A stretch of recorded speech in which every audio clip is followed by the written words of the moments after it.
वालेकुम dear students, उम्मीद है आप सब ठीक होंगे। बच्चों, आज हम अपनी दहम क्लास की मुताला पाकिस्तान की किताब,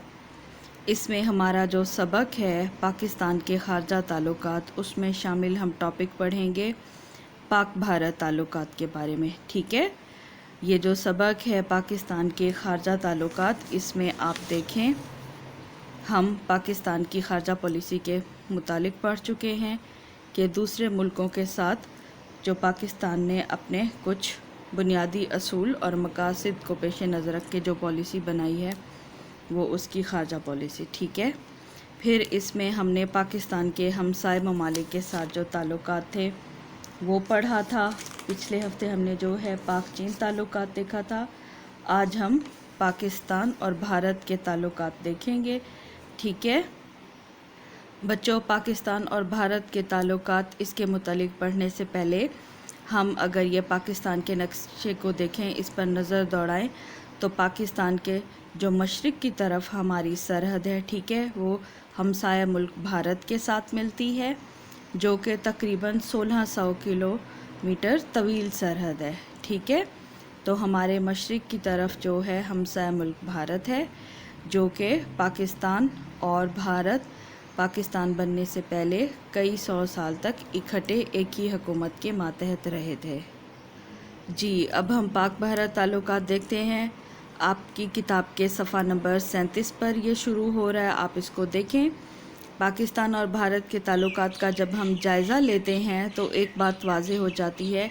कि पाकिस्तान और भारत के ताल्लुकात अच्छे नहीं हैं। इसकी सबसे अहम वजह जो है मसला कश्मीर है। सबसे बड़ा तनाज़ा दोनों मुल्कों के दरमियान मसला कश्मीर का चला आ रहा है,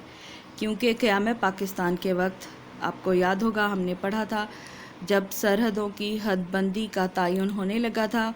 और मुस्लिम अक्सरियत वाले इलाके, मुस्लिम अक्सरियत वाली रियासतें, जब ये फ़ैसला होना था कि वो पाकिस्तान में शामिल होंगी या इंडिया में, तो उस मौके पर जो है भारत ने जो कश्मीर की रियासत है वो उसके पास चली गई थी, क्योंकि कश्मीर का जो राजा था हरी सिंह डोगरा राजा, उसने इल्हाक कर दिया था हिंदुस्तान के साथ। तो तब से ये मसला चला आ रहा है, कश्मीरी अवाम जो है वो पाकिस्तान के साथ शामिल होना चाहती है।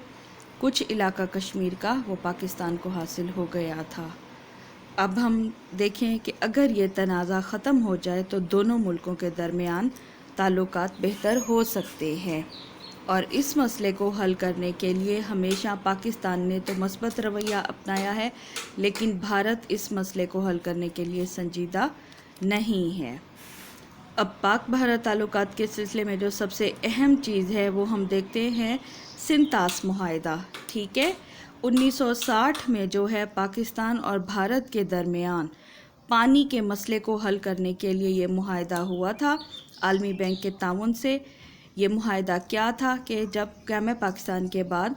पानी की तकसीम का भी मसला था, तो हिंदुस्तान ने वो दरिया, ठीक है, जो हिंदुस्तान से बहकर पाकिस्तान में शामिल होते हैं,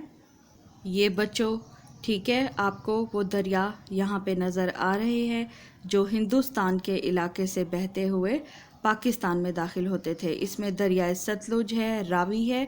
और ठीक है, ये दरियाए चनाब जो है ये भी मुतनाज़ा जो इलाका था कश्मीर का, ये यहाँ से बहता हुआ पाकिस्तान में शामिल होता था। तो भारत ने क्या किया था, भारत ने जो है ये दरियाई पानी रोक दिया था, और पाकिस्तान को जो है इससे बहुत ज़्यादा नुकसान पहुँचने लग गया था, क्योंकि पाकिस्तान की ज़राअत को भी ख़तरा था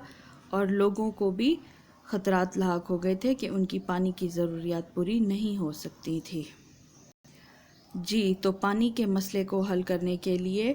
1960 में जो है एक मुआहदा हुआ था, सिंतास मुआहदा कहलाया, जिसमें जो है 3 दरियाओं के पानी पर भारत का हक़ तस्लीम कर लिया गया और बाकी 3 जो हैं वो पाकिस्तान के हिस्से में आए थे, जिससे कि वो मुस्तफ़ीद होता है। इसके अलावा हम देखें पाक भारत ताल्लुकात के सिलसिले में, तो पाकिस्तान और भारतीय सरबराहों के दरमियान जो है 1971 की जंग के बाद 1972 में शिमला मुआहदा हुआ था। इस मुआहदे की रूह से पाकिस्तान और भारत ने अपने इख्तलाफात को मुज़ाकरात के ज़रिए हल करने का ऐलान किया था। اس جنگ کے نتیجے میں ہمارے پاکستان کا جو مشرقی حصہ ہے، ٹھیک ہے، مشرقی پاکستان، وہ ہم سے الگ ہو کر بنگلہ دیش کے نام سے ایک ملک بن گیا تھا۔ پاکستان اور بھارت کے تعلقات 1986 میں جو ہے جنوبی ایشیائی کی جو علاقائی تعاون کی تنظیم ہے سارک، ٹھیک ہے، اس کا دوسرا اجلاس بھارت میں منعقد ہوا تھا، جس میں دونوں ممالک کے درمیان تعاون کو بڑھانے کی کوششیں کی گئی تھی، لیکن اس کا بھی کوئی خاطر خواہ اچھا نتیجہ نہ نکل سکا۔ اس کے بعد 1988 میں اسلام آباد میں چوتھی سربراہی کانفرنس ہوئی تھی، جس میں پاکستان کے اس وقت کے وزیر اعظم اور بھارت کے وزرائے اعظم کو ملنے کا موقع ملا تھا۔ ایک معاہدہ طے پایا تھا جس کے تحت دونوں ممالک نے یہ طے کیا تھا معاہدے میں کہ ایک دوسرے کے جوہری مراکز پر حملہ نہیں کیا جائے گا۔ جی اب آپ یہ دیکھیں، یہ جو چوتھا پوائنٹ لکھا ہوا ہے پاکستان اور بھارت کے تعلقات کے سلسلے میں، آپ کتاب کے صفحہ نمبر 38 پر 1990 میں جو ہے پاکستان اور بھارت کے تعلقات میں کچھ بہتری آئی تھی اور باہمی تجارت دونوں ملکوں کے درمیان بڑھنے لگی اور لوگوں کی آمد و رفت بھی ہونے لگی تھی، لیکن یہ بھی ایک حد سے زیادہ نہ بڑھ سکے کیونکہ بھارت جو ہے وہ مسئلہ کشمیر کو حل کرنے پر بالکل بھی تیار نہیں ہے اور بار بار وہاں پہ کشمیریوں کو ظلم کا نشانہ بنا رہا ہے۔ پاکستان جو ہے وہ اپنے اس موقف پر قائم ہے کہ اقوام متحدہ نے جو فیصلہ دیا تھا اس کی قراردادوں کے مطابق کہ کشمیریوں کو آزادی ہے، وہ حق رائے دہی استعمال کر کے ووٹ دے سکتے ہیں، اپنی رائے کے ذریعے بتا سکتے ہیں کہ وہ پاکستان میں شامل ہونا چاہتے ہیں یا آزاد ملک کے طور پہ، وہیں آزاد ریاست کے طور پہ بھارت کے ساتھ رہنا چاہتے ہیں۔ بچوں، 14 تا 17 جولائی 2001 میں بھی پاکستان کے صدر اور وزیر اعظم کے درمیان آگرہ کانفرنس ہوئی تھی، جو 3 روز تک جاری رہی تھی لیکن بغیر کوئی حتمی فیصلے کے ختم ہو گئی تھی۔ اسی طرح جنوری 2004 میں بھی اسلام آباد میں جو سارک کانفرنس منعقد ہوئی تھی، اس میں بھی صدر پاکستان اور بھارتی وزیر اعظم کے درمیان کئی مذاکرات اور سمجھوتے ہوئے تھے کہ تمام جو مسائل ہیں اور تنازع ان کو گفتگو کے ذریعے سے حل کیا جائے گا۔ 2013 میں اقوام متحدہ کی جنرل اسمبلی کے اجلاس کے موقع پر پاکستان اور بھارت کے وزیر اعظم کے درمیان ملاقات ہوئی تھی، تو تب بھی مذاکرات کو جاری رکھنے کا اعادہ کیا گیا تھا، لیکن اس کے بھی کوئی خاطر خواہ اثرات اور نتائج سامنے نہیں آ سکے۔ اب جو ہے موجودہ حکومت کے دور میں کرتارپور راہداری منصوبے سے امید کی جا رہی ہے کہ پاک بھارت تعلقات میں بہتری لائی جا سکتی ہے۔ یہ پاک بھارت تعلقات کا ایک جائزہ تھا جو کہ آپ کی کتاب کے صفحہ نمبر 37 اور 38 پر ہے۔ پاک بھارت تعلقات سبق پاکستان کے خارجہ تعلقات میں شامل، یہ بہت اہم ٹاپک ہے جو بورڈ ایگزامز میں آتا رہتا ہے۔